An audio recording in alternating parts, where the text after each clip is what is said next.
Charge শেষ হয়ে যাবে, তাড়াতাড়ি করো। আরে না, ভিডিও করছি, দাঁড়াও। দেখো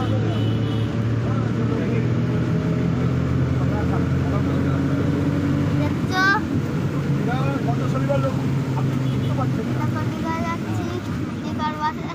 দীঘার বাসে উঠতে উঠতে 1 ঘন্টা 2 ঘন্টা 3 ঘন্টা থেকে 4 ঘন্টা আমরা থাকলাম।